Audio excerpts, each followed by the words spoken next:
ক্লাসে আজকের ক্লাসে আমরা মেনলি জানবো কিভাবে ডিএইচ প্যারামিটার ক্যালকুলেট করতে হয়। আমরা এতদিনে আশা করি আমরা ম্যানিপুলেটর কাকে বলে, ম্যানিপুলেটর শেপ কেমন, এই ধরনের আইডিয়া আমরা অলরেডি জেনেছি। সো আমি যদি একটু রিক্যাপ করি, বেসিক্যালি একটা ম্যানিপুলেটর বলতে আমরা আসলে রোবোটিক্সে একটা ম্যানিপুলেটর বলতে আসলে যেটা বুঝাই সেটা হচ্ছে it's like an human arm, একটা আর্মের মতো থাকবে। সো আমরা যদি এটা একটা ম্যানিপুলেটর হিসেবে চিন্তা করি, যেটা এইটা হচ্ছে একটা পার্ট এই ম্যানিপুলেটরটার, আর এইটা হচ্ছে আরেকটা পার্ট, ঠিক আছে? সো এইটুকু একটা পার্ট, এই অংশটুকু একটা পার্ট, এবং এই অংশটুকু আরেকটা পার্ট। ওকে, সো একটা ম্যানিপুলেটরে এরকম অনেকগুলা পার্ট থাকে, যে পার্টগুলো একটা একটার সাথে কানেক্টেড হয়ে বেসিক্যালি একটা ফুল ম্যানিপুলেটর বডি ক্রিয়েট করে। এই ম্যানিপুলেটর বডিগুলার যেই পার্টগুলো থাকে এইগুলাকে আমরা বলি বেসিক্যালি লিঙ্ক।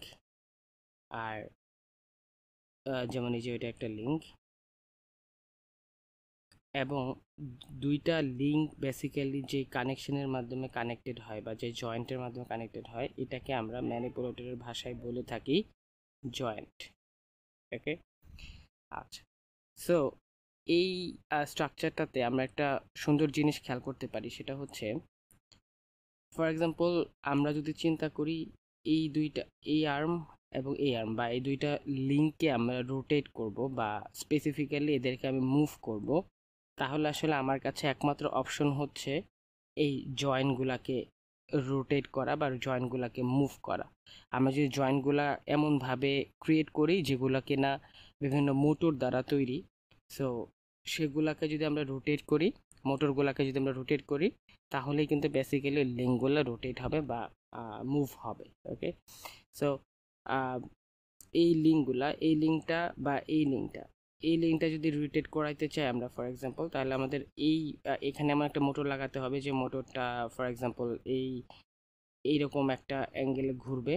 সো এরকম করে ঘুরলে বেসিক্যালি এই যে অংশটুকু ঘুরবে সেই সাপোর্টের সাথে আসলে এই লিঙ্কটা কানেক্টেড থাকবে। সো যখন এই মোটরটা ঘুরবে তখন হচ্ছে এর সাথে সাথে এই লিঙ্কটাও হয়তো মানে রোটেট করবে। ওকে, সো এই ছিল একটা বেসিক ম্যানিপুলেটরের বিভিন্ন এলিমেন্টগুলা। সো আমরা আসলে আজকের ক্লাসে মেনলি জানবো কিভাবে ডিএইচ প্যারামিটার ক্যালকুলেট করে বা বেসিক্যালি ডিএইচ প্যারামিটার কাকে বলে। তো আমি আশা করব আপনারা অলরেডি জেনে গিয়েছেন যে ডিএইচ মিটার আমরা কেন বের করতে চাচ্ছি, বেসিক্যালি ফরওয়ার্ড কাইনেমেটিক্স কি, ইনভার্স কাইনেমেটিক্স কি। আমি আশা করি আপনারা অলরেডি সেই জিনিসপত্রগুলো জানেন। তো আমি আজকে বেসিক্যালি দেখাবো কিভাবে ডিএইচ প্যারামিটার বা একটা ম্যানিপুলেটরের প্রত্যেকটা জয়েন্টের জন্য আমরা কিভাবে ডিএইচ প্যারামিটার বের করতে পারি, এই প্রসিজিওরটা আজকে আমি দেখানো ট্রাই করব। সো আমরা ধরি, প্রথমে আমরা ইমাজিন করি এইটা হচ্ছে একটা আর্ম বা এটা হচ্ছে একটা লিঙ্ক, মানে আমি একটু আগে যে ম্যানিপুলেটর দেখিয়ে আসলাম সেইটা থেকে আমি একটা লিঙ্ক আলাদা করে নিয়ে আসি এখানে, ধর আমাদের ক্যালকুলেশন করার জন্য। ওকে, সো এই লিঙ্কটার এই পাশেও ধরলাম আরেকটা লিঙ্ক আছে, এখানেও আরেকটা লিঙ্ক আছে। সো এবং ধরলাম আমরা এখানেও একটা লিঙ্ক আছে। ওকে, সো এই লিঙ্কগুলা মানে এই স্পেসিফিক্যালি এই লিঙ্কটার দুইটা পার্টি বা দুইটা পৌলি বা দুইটা প্রান্তই আরও দুইটা লিঙ্কের সাথে কানেক্টেড। ওকে, এটা আমরা ইমাজিন করে নেই। এবং এই দুইটা লিঙ্ক যেহেতু, এই দুইটা প্রান্ত যেহেতু দুইটা লিঙ্কের সাথে কানেক্টেড, সুতরাং আমাদের নিয়ম অনুযায়ী এখানে আসলে বেসিক্যালি দুইটা জয়েন্ট তৈরি হয়েছে, রাইট? সো এটা একটা জয়েন্ট এবং এটা একটা জয়েন্ট, এবং এই জয়েন্টে একটা মোটর বসানো আছে, বা এই জয়েন্ট এই জয়েন্টটা রোটেট করতে পারে এবং এই জয়েন্টটাও রোটেট করতে পারে, আমরা ধরে নিলাম। ওকে, সো এখন আমরা এই অ্যাজাম্পশনটা করার পরে আমরা আসলে আমাদের মেন ক্যালকুলেশনে চলে যেতে পারি। ওকে, সো আমরা একটু মাথায় রাখবো যে এই এই স্পেসিফিক্যালি এই লিঙ্কটাতে দুইটা প্রান্তে দুইটা জয়েন্ট আছে। ওকে, আচ্ছা। সো এখন আমরা আমাদের মেন প্রবলেমটায় চলে যাই। আমি বাকি অংশগুলো কেটে ফেললাম কারণ আমি একটা লিঙ্কের জন্য আসলে ক্যালকুলেট করব, যেটা বেসিক্যালি সকল লিঙ্কের জন্যই অ্যাপ্লিকেবল হবে। ওকে, আচ্ছা। So just a minute repair করি। ওকে, সো আমাদের আগের ফরমেশন অনুযায়ী আমরা এই জয়েন্টকে আমরা চিন্তা করতে পারি। সো প্রথম জয়েন্টটাকে আমরা বললাম জয়েন্ট 1, আর এই জয়েন্টটাকে সেকেন্ড জয়েন্টটাকে আমরা বললাম জয়েন্ট 2। ওকে, সো জয়েন্ট 1 জয়েন্ট 2। বেসিক্যালি আপনাদের পরীক্ষায় আপনারা দেখবেন যে যতগুলা আর্মি থাকবে এবং যতগুলা আর্মের যতগুলা জয়েন্টই আপনাদের দেওয়া থাকবে, প্রত্যেকটা জয়েন্টই আপনি বুঝবেন কিভাবে যে ওখানে একটা জয়েন্ট আছে।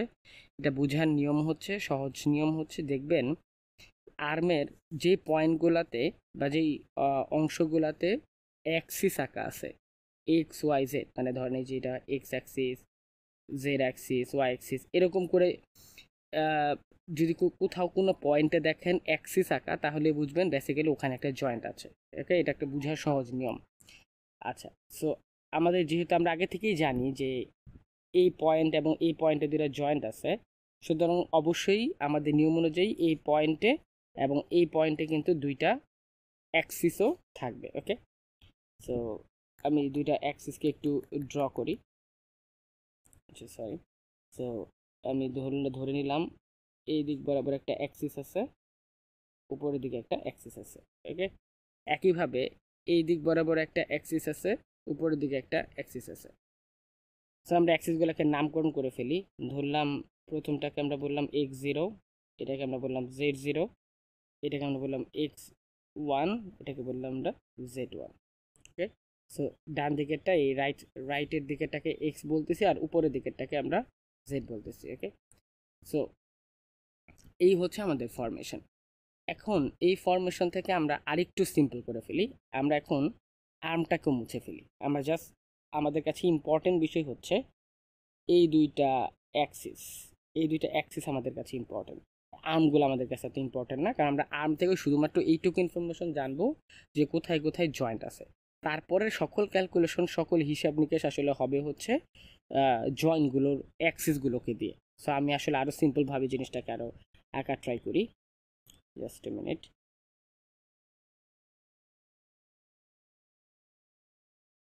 সো আমরা ধরে নিলাম আমাদের এখানে একটা প্রথম জয়েন্ট ছিল। সো এখানে আমি ইমাজিন করে নিলাম যে এই পয়েন্টে আমাদের x0 আছে, মানে এটা হচ্ছে প্রথম জয়েন্টের x0, এর উপরেরটা হচ্ছে প্রথম জয়েন্টের z0। আমরা একটাকে যেভাবে আঁকলাম, একইভাবে এইটা হচ্ছে আমাদের প্রথম জয়েন্ট, দ্বিতীয় জয়েন্টের x1, আর এটা হচ্ছে দ্বিতীয় জয়েন্টের z1। ওকে, সো এই হচ্ছে আমাদের আগের জিনিসটারই আমি আর একটু সিম্পলভাবে আঁকলাম, কারণ যেহেতু আমাদের শুধুমাত্র অ্যাক্সিসগুলো দরকার, এখানে আমি শুধু অ্যাক্সিসগুলোকে আঁকলাম, আমাদের আর্মগুলো আসলে দরকার না, অত ইম্পর্টেন্ট না।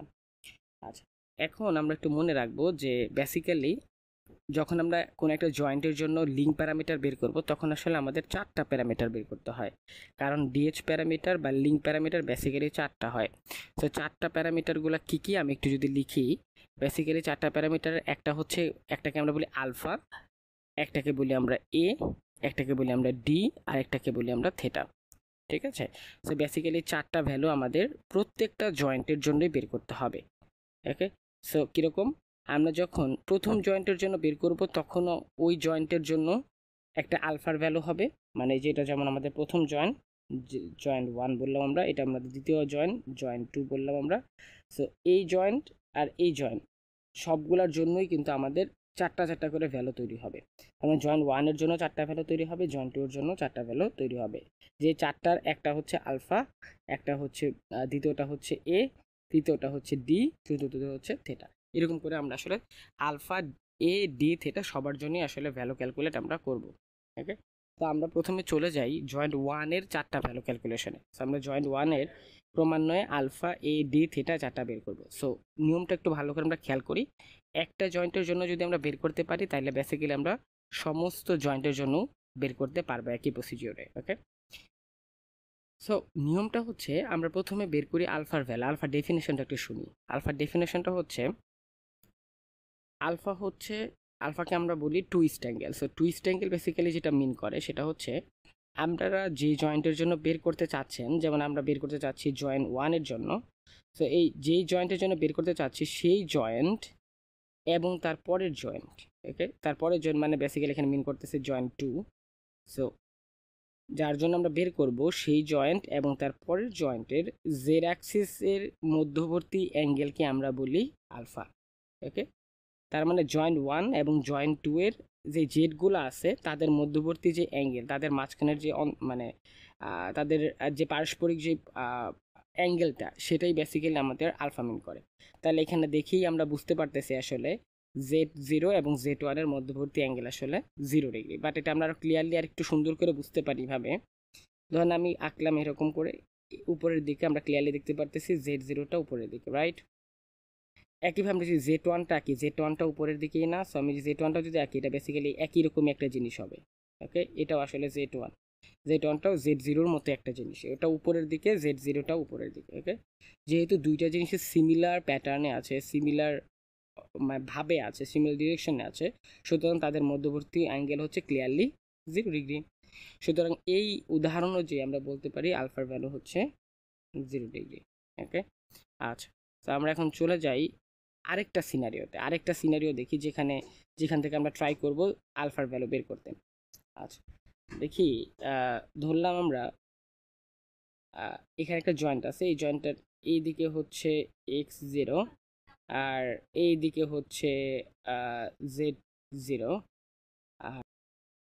আচ্ছা, এর পরের জয়েন্টটা আমরা ধরে নিলাম এই ডিরেকশনে। সো এই ডিরেকশনের এবার এই ডিরেকশনটাকে আমরা এখন ধরে নিলাম for example Z0, sorry Z1, যেহেতু এটা পরের জয়েন্ট সেটা Z1। এখন প্রশ্ন হতে পারে, স্যার মানে আগের জয়েন্ট অন্য উপরের সমস্যাতে, মানে উপরের সিনারিওটাতে তো উপরের দিকে Z1 ছিল, ডানের দিকে X1 ছিল। বেসিক্যালি এই কোন দিকে Z1 কোন দিকে X1 হবে, এগুলো আসলে স্ট্রাকচারের মানে জয়েন্টের টাইপ অনুযায়ী ডিপেন্ড করে, মানে জয়েন্টটা কোন দিকে রোটেট করতেছে এই অনুযায়ী। বাট আমাদের পরীক্ষাতে আসলে এই জয়েন্টের অ্যাক্সিসগুলো দেয়া থাকবে, সুতরাং আমাদের অ্যাক্সিস ডানের দিকে হবে নাকি উপরের দিকে হবে এটা নিয়ে আমাদের টেনশন করার দরকার নাই, কারণ পরীক্ষাতে অলরেডি এই জিনিসটা গিভেন থাকবে। সো আমরা জাস্ট ধরে নিলাম এরকম একটা সিনারিও যেখানে আপনি ধরে নিলাম যে পরের জয়েন্টটার জেড অ্যাক্সিসটা রাইট সাইডে দেওয়া আছে এবং এক্স অ্যাক্সিসটা ধরলাম উপরের দিকে দেওয়া আছে ফর এক্সাম্পল, ঠিক আছে, এক্স অ্যাক্সিসটা ধরলাম উপরের দিকে দেওয়া আছে। এখন আমরা বের করব হচ্ছে এই দুইটা জয়েন্টের মধ্যে ফার্স্ট জয়েন্টের জন্য আলফার ভ্যালু, এটা আমরা বের করব। ওকে, সো আমি এই জয়েন্টের জন্য আলফার ভ্যালু বের করব। বের করার নিয়মটা কি? নিয়মটা হচ্ছে যে জয়েন্টের জন্য বের করব, কার জন্য বের করব? জয়েন্ট 1। সো জয়েন্ট 1 এর জেড এর সাথে জয়েন্ট 2 এর জেড এর মধ্যবর্তী অ্যাঙ্গেলকে আমরা বলতাম আলফা, রাইট? সো এখানে ক্লিয়ারলি দেখতে পারতেছি জয়েন্ট 1 এর সাথে জয়েন্ট 2 এর মধ্যবর্তী অ্যাঙ্গেল হচ্ছে 90 ডিগ্রি, ঠিক আছে? সো এটা আমরা আরো ক্লিয়ারলি কীভাবে বুঝতে পারি, ধরলাম Z0 কোন দিকে, Z0 হচ্ছে উপরের দিকে, সো Z0 উপরের দিকে, Z1 কোন দিকে, Z1 হচ্ছে রাইটের দিকে, সো Z1টা হচ্ছে রাইটের দিকে। আমরা জাস্ট বুঝার জন্য আর অ্যাঙ্গেলটাকে আরো ভালো করে ভিজুয়ালাইজ করার জন্য Z1 হচ্ছে রাইটের দিকে। সো আমরা যদি এরকম করে আঁকি তাহলে ক্লিয়ারলি দেখতে পারতেছি Z0 এবং Z1 এর মধ্যবর্তী অ্যাঙ্গেল হচ্ছে 90 ডিগ্রি, ঠিক আছে? তার মানে আমরা ক্লিয়ারলি বুঝতেছি এখান থেকে আলফার ভ্যালু হবে 90 ডিগ্রি। বাট এখানে একটি ইম্পর্টেন্ট বিষয় আছে। ইম্পর্টেন্ট বিষয়টা কীরকম? আপনি যখন দুইটা যখন ডিরেকশনের মধ্যবর্তী অ্যাঙ্গেল বের করবেন, তখন ওই অ্যাঙ্গেলটা কোন ডিরেকশনে বের করতেছেন এটা একটা ইম্পর্টেন্ট প্যারামিটার। কীরকম? আপনি এভাবে চিন্তা করতে পারেন যে Z0 এবং Z1 এর মধ্যবর্তী অ্যাঙ্গেল 90 ডিগ্রি আমি বুঝলাম, বাট এই অ্যাঙ্গেলটা আমরা মেজার করার সময় এইভাবে আসলে মেজার করছি না, যে ধরেন Z0 উপরের দিকে আছে, সো আমি যদি এটাকে এইভাবে করে বলি যে Z0টাকে এই ডিরেকশনের এই জিনিসটাকে আমি যদি এই ডিরেকশনে আনতে চাই বা এই সিচুয়েশনে আনতে চাই, মানে Z0টা যেই সিচুয়েশনে আছে সেখান থেকে যদি সে এই সিচুয়েশনে আসতে চায়, তাহলে তার কত ডিগ্রি রোটেট করতে হবে? এইভাবে একটা কথা বলতে পারি না? হ্যাঁ, বলতে পারি। তার মানে আমি এটার উত্তর কি হবে, Z0টা যেই সিচুয়েশন থেকে আসে সেই সিচুয়েশন থেকে এই সিচুয়েশনে আসতে তার বেসিক্যালি 90 ডিগ্রি রোটেট করতে হবে। ওকে, সো তার রোটেট করে 90 ডিগ্রি এদিকে চলে আসতে হবে। ওকে, সেই এদিকে 90 ডিগ্রি চলে আসতে হবে। এখন প্রশ্ন, সে যে রোটেশনটা করলো, রোটেশনটা কোন ডিরেকশনে করলো? সে কি ক্লকওয়াইজ ডিরেকশনে করলো, মানে এটাকে বলি আমরা ক্লকওয়াইজ আর এটাকে বলি আমরা এন্টি ক্লকওয়াইজ। সো সে কি ক্লকওয়াইজ ডিরেকশনে করছে নাকি এন্টি ক্লকওয়াইজ ডিরেকশনে করছে? সে যদি ক্লকওয়াইজ ডিরেকশনে করে তাইলে আমরা যে অ্যাঙ্গেলটা মেজার করব তার সামনে একটা মাইনাস চিহ্ন দিব, আর যদি এন্টি ক্লকওয়াইজ ডিরেকশনে করে তাহলে সে যেই অ্যাঙ্গেলটা মেজার করলাম সেই অ্যাঙ্গেলটার আগে একটা প্লাস চিহ্ন দেবো। তাহলে আমরা দেখি তো কোন ডিরেকশনে করছে, আমরা কিন্তু ক্লকওয়াইজ ডিরেকশনে করছি, রাইট? তো ক্লকওয়াইজ ডিরেকশনে যেহেতু করছি, এখানে আমরা এটার সামনে একটা মাইনাস চিহ্ন দেব। ওকে, আচ্ছা, তার মানে আমাদের এই সিনারিওটার ক্ষেত্রে আলফার ভ্যালু হবে -90°। ওকে, আশা করি বোঝা গেছে। এখন আরেকটা সিনারিও একটু দেখি আমরা, জাস্ট এ মিনিট।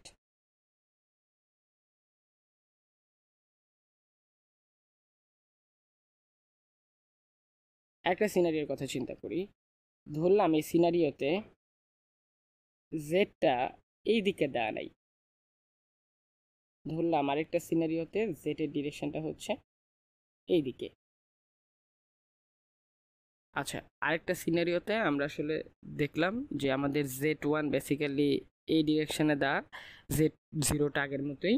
সো এই ক্ষেত্রে আমাদের আলফার ভ্যালু কত হবে দেখি। আলফার ভ্যালু কাকে বলে? আলফা মানে হচ্ছে প্রথম জয়েন্টের ফার্স্ট যে জয়েন্টটা আছে সেই জয়েন্টের জেডের সাথে তারপরের জয়েন্টের জেডের যেই অ্যাঙ্গেল তাকে আমরা আলফা বলি, রাইট? সো আমরা যদি Z0 উপরের দিকে আঁকি Z0, আর Z1 যদি এই ডিরেকশনে আঁকি, তাই তো? মানে জেড ডিরেকশনটা কিন্তু এখন বাম, লেফট সাইডে। সো এই যে দিস ওয়ান, সো এই কারণে আমরা এখন লেফট সাইড দিয়ে Z1 আঁকলাম আর জেড উপরের দিকে। তাহলে তার অ্যাঙ্গেলটা আসলে কত? এই ক্ষেত্রেও আসলে বেসিক্যালি অ্যাঙ্গেলটা 90°। বাট ডিরেকশনটা কীভাবে মাপবো আমরা? ডিরেকশনটা মাপার নিয়মটা একটু আগেই বললাম, যে Z0টাকে মানে প্রথম জয়েন্টটাকে, যে জয়েন্টের জেডটাকে আমরা Z0 বলতেছি, সেই Z0টাকে রোটেট করে Z1-এ আনতে গেলে কোন ডিরেকশনে রোটেট করতে হয়? এই ডিরেকশনে। সেই ডিরেকশন যদি রোটেট করতে হয়, সুতরাং তার এই ডিরেকশনটাকে আমরা বলি এন্টি ক্লকওয়াইজ ডিরেকশন। সুতরাং এই ক্ষেত্রে আলফার ভ্যালু হবে +90°। কারণ আমরা বলি এন্টি হলে প্লাস, আর ক্লকওয়াইজ হলে মাইনাস। ওকে, এন্টি ক্লকওয়াইজ হলে প্লাস আর ক্লকওয়াইজ হচ্ছে মাইনাস। তো যেহেতু এটা এন্টি ক্লকওয়াইজ ডিরেকশন, সুতরাং আমি আলফার ভ্যালু দেবো +90°। ওকে, সো আমি আশা করি আপনারা আলফার ভ্যালু ক্লিয়ারলি বুঝতে পারছেন। সো আলফার ভ্যালু আমরা এইভাবে করে ক্যালকুলেট করতে পারি। এখন আমরা চলে যাই এর ভ্যালুতে। এর ভ্যালু আমরা কীভাবে ক্যালকুলেট করতে পারি? আমাদের ফার্স্ট প্যারামিটার ক্যালকুলেট করা মোটামুটি কমপ্লিট। এখন আমরা সেকেন্ড প্যারামিটার ক্যালকুলেট করব। সেকেন্ড প্যারামিটার ক্যালকুলেট করার নিয়ম কি? এটাও অনেক সোজা একটা প্রসেস। আমরা দেখব যেই জয়েন্টের জন্য বের করতে যাচ্ছি, আমি কোন জয়েন্টের জন্য বের করতে যাচ্ছি? Z1 এর জন্য বের করতে যাচ্ছি। সুতরাং Z1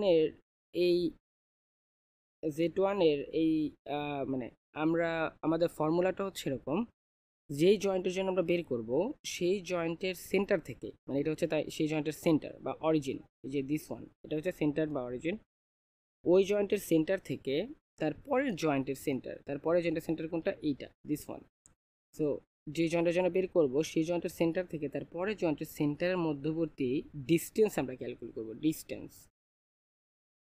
ওকে, সো মধ্যবর্তী ডিস্টেন্স ক্যালকুলেট করব, বা ডিস্টেন্স ক্যালকুলেট করার ডিরেকশনটা হবে পরের joint, that means joint two এর এক্স অ্যাক্সিসের ডিরেকশন অনুযায়ী।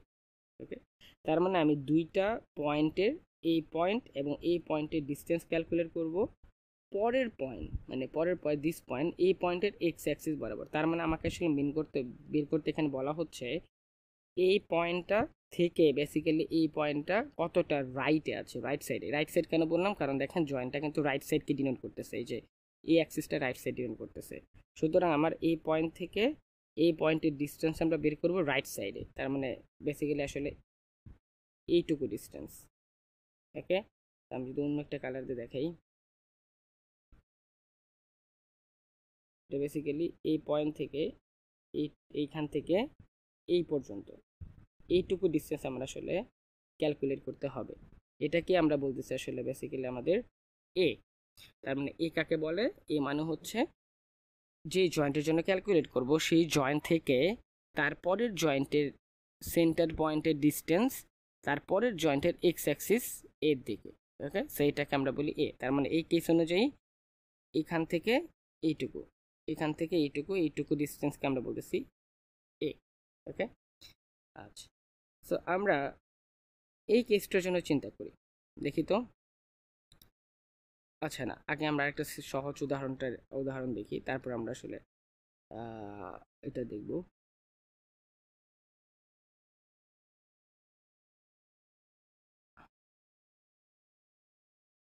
আচ্ছা, সো আরেকটা উদাহরণ আমরা এভাবে চিন্তা করতে পারি, ধরলাম এই দিকে আমাদের হচ্ছে এক্স অ্যাক্সিস এক্স জিরো, এইদিকে ধরলাম আমাদের জেড জিরো। ওকে, আবার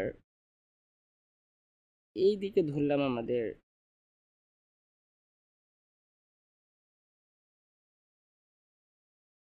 এই দিকে ধরলাম হচ্ছে আমাদের এক্স ওয়ান, আর এই দিকে ধরলাম আমাদের জেড ওয়ান। মানে পরীক্ষা আমাদের এরকম করে দুইটা পয়েন্ট দেওয়া আছে। ফর এক্সাম্পল এটা দেওয়া আছে হচ্ছে, আমরা চিন্তা করে নেই যে জয়েন্ট ওয়ান, আর এটা চিন্তা করে নিলাম আমরা জয়েন্ট টু। এখন আমরা এখান থেকে আমরা এর মান বের করব। এর মান বের করার নিয়ম কি, যেই জয়েন্টের জন্য বের করবো, আমরা প্রথম জয়েন্টের জন্য সকল কিছু ক্যালকুলেশন দেখাচ্ছি আসলে, মানে প্রত্যেকটা জয়েন্টের জন্য জিনিসটা সিমিলার হবে। সো আমি একটা একটা করে সিনারিও চিন্তা করে দেখাচ্ছি। সো ধরলাম আমি এই জয়েন্ট ওয়ানের জন্য বের করব। সো নিয়মটা কি, এই জয়েন্টের অরিজিন থেকে বা সেন্টার থেকে তারপরের জয়েন্ট মানে জেড টু এর সেন্টার পর্যন্ত ডিস্টেন্স, তারপরের জয়েন্ট মানে জেড টু এর এক্স অ্যাক্সিস এর দিকে, তাই তো। তার মানে আমি এই পয়েন্ট থেকে এই পয়েন্টের ডিস্টেন্স বের করব এই দিক দিয়ে। সো এই দিক মানে আসলে বেসিক্যালি যে ডিস্টেন্সটুকু আমাকে মিন করতেছে সেটা হচ্ছে এইটুকু। কেন? কারণ আমরা এই ডিরেকশনটা মেনটেন করবো আসলে ডিস্টেন্স বের করার সময়।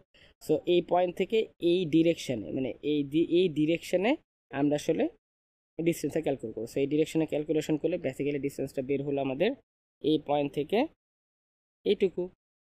ওকে, সো এই পয়েন্ট থেকে আমাদের এইটুকু ডিস্টেন্স হলো বের হলো। তার মানে এই কেসটাতে এইটুকুই হলো আমাদের এ। ওকে, সো আমি আশা করি আপনারা বুঝতে পারতেছেন যে এই বলতে আসলে বেসিক্যালি আমি কী বোঝাচ্ছি। এখন আমরা এই কেসটার জন্য চিন্তা করি, তো এটা একটা ট্রিকি কেস। এটা কীরকম, এটা এইটা হচ্ছে আমাদের প্রথম জয়েন্ট, এটা হচ্ছে আমাদের সেকেন্ড জয়েন্ট। আমরা বের করব এর মান। এ কীভাবে বের করতে পারি, এ বের করার নিয়ম কি, নিয়ম হচ্ছে জয়েন্ট ওয়ান, মানে যেই জয়েন্টের জন্য বের করবো, যে আমরা জয়েন্ট ওয়ানের জন্য বের করতে যাচ্ছি, সেই জয়েন্টের সেন্টার পয়েন্ট থেকে তারপরের জয়েন্টের সেন্টার পয়েন্টের ডিস্টেন্স, তারপরের জয়েন্টের এক্স অ্যাক্সিস বরাবর। তারপরের জয়েন্টের এক্স অ্যাক্সিস কোন দিকে, উপরের দিকে না, প্রায় উপরের দিকে, ক্লিয়ারলি বোঝা যাচ্ছে উপরের দিকে। তার মানে আসলে আমি এই পয়েন্ট থেকে এই পয়েন্টের ডিস্টেন্স বের করব উপরের দিকে যতটা আছে, মানে ভার্টিক্যালি যতটা ডিস্টেন্স আছে সেটা। দেখেন তো এই পয়েন্ট থেকে এই পয়েন্টের ভার্টিক্যাল কোনো ডিস্টেন্স আছে, মানে এই দুইটা আসলে একই ভার্টিক্যাল লাইনের উপরে না, একই ভার্টিক্যাল লাইন, ঠিক আছে। যদি যেহেতু এটা একই ভার্টিক্যাল লাইনের উপরে আছে, সুতরাং এই পয়েন্ট থেকে কিন্তু ভার্টিক্যালি উপরে নিচে না, ভার্টিক্যালি এই পয়েন্ট মানে এই পয়েন্ট থেকে কিন্তু ভার্টিক্যালি কখনোই কোনো উপরে বা নিচে নাই, একদম সিম্পলি একই লেভেলে আছে। যেহেতু একই লেভেলে আছে, সুতরাং এক্ষেত্রে আমাদের ক্লিয়ারলি এর ভ্যালু হবে zero, sorry not degree, zero. So clearly এখানে এর ভ্যালু হবে জিরো। বাট যদি কেসটা এরকম হতো যে এর ভ্যালুটা একটু উপরের দিকে আছে, মানে সরি মানে জয়েন্টটা একটু উপরের দিকে আছে, আমরা চিন্তা করে নিলাম, ধরলাম আমাদের এটা হচ্ছে আমাদের জয়েন্ট না, ধরে নিলাম যে আমাদের জয়েন্টটা হচ্ছে এখানে আছে। ওকে, উপরের দিকে এক্স অ্যাক্সিসই। সেক্ষেত্রে কি হতো, সেক্ষেত্রে আমাদের এর ভ্যালুটা হতো এই পয়েন্ট থেকে এই পয়েন্টের ডিস্টেন্স, তারপরের পয়েন্ট তার এই জয়েন্টের এক্স অ্যাক্সিস বরাবর। সো এক্স অ্যাক্সিস উপরের দিকে নিতেছে, তার মানে এই পয়েন্ট থেকে এই পয়েন্টের ডিস্টেন্স বের করবো উপরের দিকে কতটুকু। দেখেন তো এই পয়েন্ট থেকে এইটা বেসিক্যালি এইটুকু পরে আছে না, মানে এইটুকু, সরি এই যে এইটুকু। তো এইটুকু হাইটকে বেসিক্যালি তখন আমরা এ বলতাম। ওকে, এইটুকু পরে হাইট কেন বলতেছি, কারণ আমরা ডিরেকশনটা আসলে কোন দিকে মাপবো এটা আসলে ডিফাইন করতেছে আমাকে এই এই জয়েন্টের এক্স এক্সিসের ডিরেকশনটা। ওকে, তো এই জন্য আমরা তখন আমাদের এর ভ্যালু হতো এইটা। কিন্তু এই কেস যদি এইখানে থাকতো, এইখানে জয়েন্ট থাকে, তাহলে কিন্তু আমাদের উপরে নিচে থাকে না জিনিসটা। সো তখন দুইটা একই লেভেলে থাকে, তখন আসলে বেসিক্যালি এর ভ্যালু হয় জিরো। আমি মনে করি আশা করি বুঝাইতে পারছি। তো এটা গেল এর ভ্যালু, তারপরে আসবে হচ্ছে ডি এর ভ্যালু। ডি আর এ বেসিক্যালি সিমিলার একটা জিনিস। ডি আর এ একটা মানে অনেকটাই সিমিলার একটা প্রসিজিওর আসলে বের করা হয়। আমি একটু ডি এর ভ্যালুটা দেখানোর জন্য এখানে একটা চিত্র আঁকি। ধরলাম এটা হচ্ছে আমাদের এক্স অ্যাক্সিস, এটার সাথে আমাদের জেড অ্যাক্সিস। ওকে, এই পয়েন্টের এই দিকে ধরলাম হচ্ছে আমাদের এক্স ওয়ান, এখানে ধরলাম আমরা জেড ওয়ান। তার মানে এখানে আমাদের একটা অ্যাক্সিস আছে, জয়েন্ট আছে, আর এখানে একটা জয়েন্ট আছে। তো আমরা এই জয়েন্টের জন্য ডি এর ভ্যালু বের করবো। ওকে, ডি কাকে বলে? ডি এর ডেফিনেশন হচ্ছে যেই জয়েন্টের জন্য বের করব সেই জয়েন্টের সেন্টার পয়েন্ট থেকে তারপরে জয়েন্টের সেন্টার পয়েন্টের ডিস্টেন্স, জাস্ট লাইক এ যেভাবে বের করছিলাম ওই বের করার এ ডেফিনেশন, ডি এর ডেফিনেশন অনেকটা অংশ সিমিলার, বাট এখানে মেন তফাৎটা হচ্ছে এ বের করার সময় আমরা বের করতাম এই জয়েন্টের এক্স অ্যাক্সিস বরাবর। ওকে, মানে পরের জয়েন্টের এক্স অ্যাক্সিস বরাবর, তাই তো? বাট ডি বের করার সময় আমরা বের করব আগের জয়েন্টের, নট পরের জয়েন্ট, আগের জয়েন্ট, মানে আগের জয়েন্ট মানে যেই যার জন্য বের করছি তারই, সেই জয়েন্টের জেড অ্যাক্সিস বরাবর। তার মানে সেই অ্যাক্সিস, জেড অ্যাক্সিস কোন দিকে? উপরের দিকে। আমি আবার বলতেছি, ডি কাকে বলে? ডি হচ্ছে দুইটা জয়েন্টের মধ্যবর্তী ডিস্টেন্স আগের জয়েন্টের, মানে স্টার্টিং জয়েন্টের জেড অ্যাক্সিস বরাবর। ওকে, তার মানে আসলে এখানে মিন করতেছে এই পয়েন্ট থেকে এই পয়েন্টের উপরের দিকে কত ডিস্টেন্স, উপরের দিকে কেন? কারণ ডিরেকশনটা আসলে উপরের দিকে বোঝাচ্ছে। তার মানে আমরা আসলে বের করব এই পয়েন্ট থেকে এই পয়েন্ট আসলে বেসিক্যালি কতটা উপরে আছে এটা আমরা বের করব। তাহলে দেখি তো, এই পয়েন্টটা বেসিক্যালি এই পয়েন্ট থেকে এতটা উপরে আছে না, এতটা। সো এইটাই বেসিক্যালি এই ক্ষেত্রে আমাদের ডি হবে। ওকে, এই একই নিয়মে এই সিনারিও থেকে আমরা এর ভ্যালু যদি বের করতে চাই তাহলে সেটা কি হবে একটু বের করা ট্রাই করে। তো এ কাকে বলতাম? এ বলতাম হচ্ছে এই জয়েন্ট থেকে এই জয়েন্টের ডিস্টেন্স এই জয়েন্টেরই এক্স অ্যাক্সিস বরাবর। তার মানে বেসিক্যালি এই পয়েন্ট থেকে, মানে জয়েন্ট ওয়ানের সেন্টার পয়েন্টটা থেকে জয়েন্ট টু এর সেন্টার পয়েন্ট, জয়েন্ট ওয়ানের সেন্টার পয়েন্ট থেকে জয়েন্ট টু এর সেন্টার পয়েন্ট বেসিক্যালি কতটা ডানে আছে এটা মিন করছে। কেন ডানে? কারণ আমরা বের করতে হবে আমাদের পরের জয়েন্টের এক্স অ্যাক্সিসের ডিরেকশন অনুযায়ী। পরের জয়েন্টের এক্স অ্যাক্সিস আসলে ডান দিকে, সুতরাং আমরা এখানে বেসিক্যালি আমাদের এই ডিস্টেন্সটুকুই হবে আসলে আমাদের এ এর ভ্যালু। ওকে, তার মানে আমরা আশা করি বুঝতে পারছি, মানে ডি ডি আর এ একই প্রসিডিউরে বের করতে হবে। এর ক্ষেত্রে এক্স ডিরেকশন ইউজ করব পরের জয়েন্টের, আর ডি এর জন্য জেড ডিরেকশন ইউজ করব আগের জয়েন্টের। এই হচ্ছে তফাৎ। ওকে, আচ্ছা, সো এইভাবে হচ্ছে আমরা এ ডি এবং আলফা বের করতে পারি। আর লাস্ট পয়েন্ট হচ্ছে থেটা। আমরা একটা পয়েন্ট, আমাদের লাস্টে একটা জিনিস আছে হচ্ছে থেটা। থেটা বের করার নিয়ম অনেক ইজি, মানে আমরা আসলে এটা আসলে আর একটু ডিফারেন্টভাবে বের করা হয়, বাট আপনাদের সিম্পলিসিটির জন্য আপনারা এইভাবে চিন্তা করতে পারেন। দেখবেন কোন একটা জয়েন্টের জন্য যখন আপনি থেটা বের করবেন, যখন আমরা থেটা বের করব তখনকার সহজভাবে বের করার নিয়ম হচ্ছে এভাবে। আপনি খেয়াল করবেন এই জয়েন্টটা কি রোটেট করতে পারে নাকি পারে না। ঠিক আছে, আমি রোটেট করতে পারে কি পারে না এই জিনিসটা একটু ক্লিয়ার করি। অনেক সময় দেখবেন এখানে একটা এখানে একটা আর্ম আছে, এখানে আরেকটা আর্ম আছে, দুইটা আর্মকে যে জায়গায় কানেক্টেড হয় সেটাকে আমরা জয়েন্ট বলি, রাইট? অনেক সময় দেখবেন যে দুইটা আর্ম একটা জায়গায় কানেক্টেড ঠিকই হয়েছে, বাট এই জয়েন্টটা রোটেট করতে পারে না বা এই জয়েন্টটা মুভ করতে পারে না। এই টাইপের জয়েন্টকে আমরা বলি পেসিভ জয়েন্ট। ওকে, সো যে পেসিভ জয়েন্ট হচ্ছে সেই সকল জয়েন্ট যে সকল জয়েন্ট আসলে রোটেট করতে পারে না বা মুভ করতে পারে না। ওকে, আর যে সকল জয়েন্ট মুভ করতে পারে বা রোটেট করতে পারে সেই জয়েন্টগুলোকে আমরা বলি অ্যাক্টিভ জয়েন্ট। ওকে, তার মানে আপনি একটা খেয়াল করবেন যে যেই জয়েন্টের জন্য আপনি ক্যালকুলেট করতেছেন সেই জয়েন্টটা কি অ্যাক্টিভ জয়েন্ট নাকি প্যাসিভ জয়েন্ট।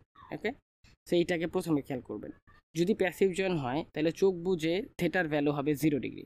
যদি প্যাসিভ জয়েন্ট হয়, বেসিক্যালি আসলে আমরা প্যাসিভ জয়েন্টের জন্য বেরই করি না, আমরা আসলে ক্যালকুলেশন করি আসলে অ্যাক্টিভ জয়েন্টের জন্যই। তো আপনি প্যাসিভ জয়েন্ট কখনোই পাবেন না। আচ্ছা, যাই হোক, সো অ্যাক্টিভ জয়েন্টের জন্য বের করবেন। এখন অ্যাক্টিভ জয়েন্টের আবার দুইটা টাইপ আছে। একটা হচ্ছে রেভলিউট জয়েন্ট, যেটা বেসিক্যালি রোটেট করে, মানে ঘুরে। আরেকটা হচ্ছে প্রিজমেটিক জয়েন্ট, এটা বেসিক্যালি স্লাইড করে। এটা কীরকম জয়েন্ট? এই জয়েন্টটা হচ্ছে, আমি আশা করি আগে থেকে আপনারা এই জয়েন্টটা দেখে আসছেন।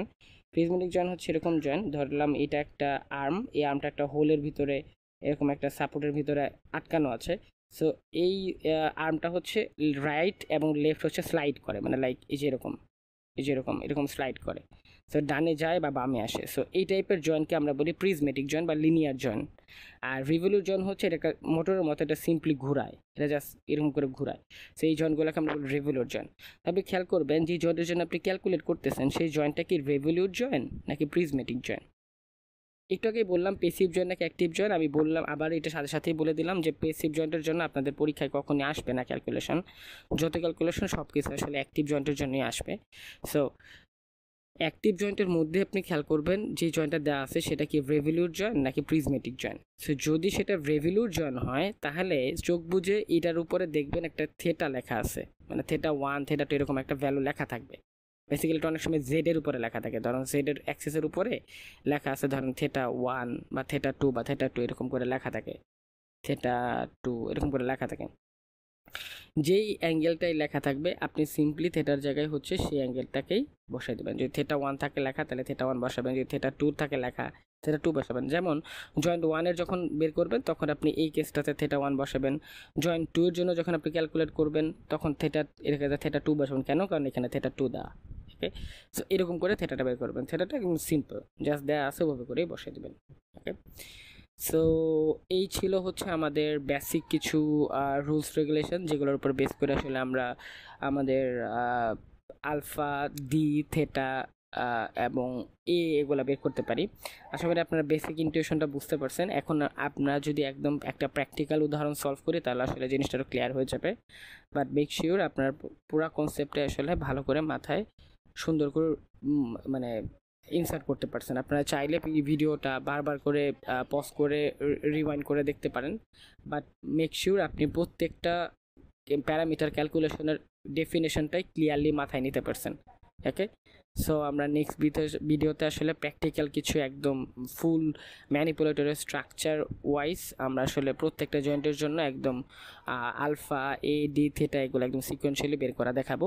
বাট এটা অবশ্যই সবসময় খেয়াল রাখবেন বা খেয়াল করবেন, সেটা হচ্ছে যে আমরা যেই ডেফিনেশন এখানে পড়লাম সেই ডেফিনেশনই আসলে আমরা প্রত্যেকটা প্রবলেম সলভ করার জন্য ইউজ করব। মানে এখানে আমরা যে আলফা ডেফিনেশন পড়ছি সেটাই আসলে আমাদের ওই ফুল স্ট্রাকচার, যেটা খুব কমপ্লিকেটেড একটা ম্যানিপুলেটরের স্ট্রাকচার থাকবে, সেখানেও আমরা একই নিয়মেই সলভ করব।